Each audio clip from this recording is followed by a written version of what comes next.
Let me just make a couple of comments, if I may. Mr. Roberts is an able trial lawyer. With all due respect, I don't see anything in his resume that qualifies him to be an economic analyst. I couldn't follow all of the numbers that he got up. Perhaps you could, but two of them caught my attention. One, he said, is that our proposal requires the RTC to make a prepayment. That is categorically false.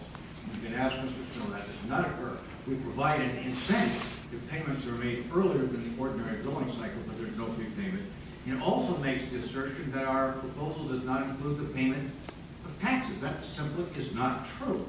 So I would suggest that that's not entitled to a whole lot of credibility. Again, I would respectfully submit to you that our relationships with the bargaining agent, we didn't choose them, but the ATU, we are prepared to recognize them as a collective bargaining agent so long as the employees choose ATU, and we've made a commitment to negotiate benefits as we've represented to you that we're going to do. I think it's interesting to note that in December of last year, the existing contract expired. There's been no contract during the period of time, and the notation that was received that they are proposing in the first segment, a 1% increase, didn't come about until this process unfolded in May. Now, they represent themselves as friendly to labor. Let me indicate for the record, there is an NLRB complaint filed against them here in Las Vegas with respect to Veolia, which asserts that there was an intimidation effort on the part of Veolia management, the elected representatives of the union, and let me say that appears to be part of a pervasive track record, because currently in Phoenix there are similar NLRB complaints against this company. So the representation that they're labor friendly may be less than it appears on the face of it. Let me now, if I may, call upon those from the company and have them come up and make a series of presentations to you. And Mr. Chairman, if I might ask, how much more time do we have left in our presentation so that we adhere faithfully to your time? We have approximately 24 minutes. 24 minutes. That is the Pacific Daylight Time. Of course you would know it. With some extra Mr. Chairman, Guy Hoff, Associates. Our task is to make a determination as to the reasonableness of the proposal submitted by First Transit. We were asked by First Transit to provide this look at the proposal based on suggestions that the cost proposal submitted by First Transit was not in line with costs necessary to perform the service.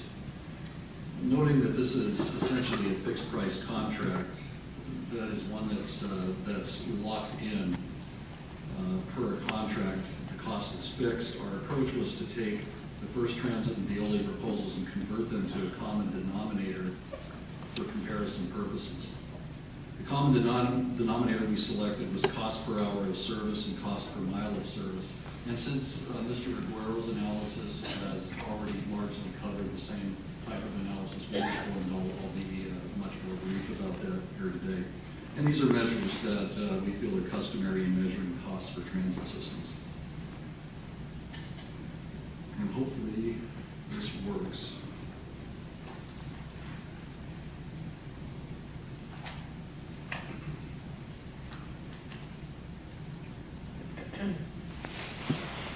Does not appear to be. Oh, there it is. Okay. What you see on the top chart is a comparison. Excuse me, I'm pulling the copy out. The top represents the cost converted to cost per service hour. The bottom chart represents a conversion of the cost to cost per service mile. The second bar from the left would represent, the one I'm pointing to now, would represent First Transit's proposal converted to cost per service hour. Now, the one on the far left would be that which was contained in Veolia's RFP. The one third from the left would be that which is the current performance under Veolia. And The 7 to the right of that are other communities in which similar services are being provided by First Transit. They're not being identified by name for proprietary reasons. The same sort of ordering on the bottom. First Transit's RFP. Second from the left, this is cost per service hour on the bottom. And then we have, again, the same communities represented in the Sorry, could you slide that?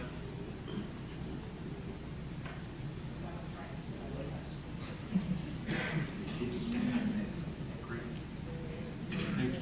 The one that is focused in on is cost per service mile on the bottom. And essentially, what these charts say when you look at them is that in case of cost per service hour, First Transit tends to be toward the lower part of that spectrum that we analyzed. In terms of cost per service mile, they were toward the higher end of that spectrum. So if one was considering the inference that the service could not be performed for the costs that were part of the proposal, we could certainly not support that type of statement. Our statement would be that the costs proposed based on cost per service hour and cost per service mile are very much within reasonable bounds to perform this kind of service.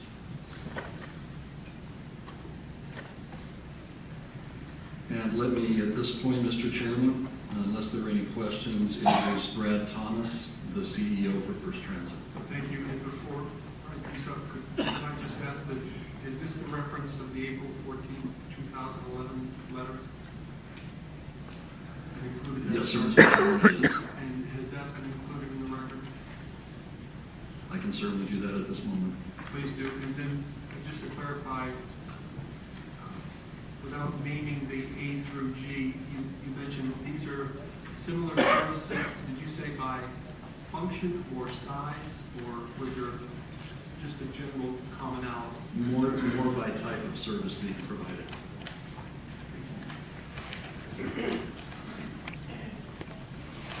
I'm not finding that in our documents. Is there extra copies of those? Oh. Thank you.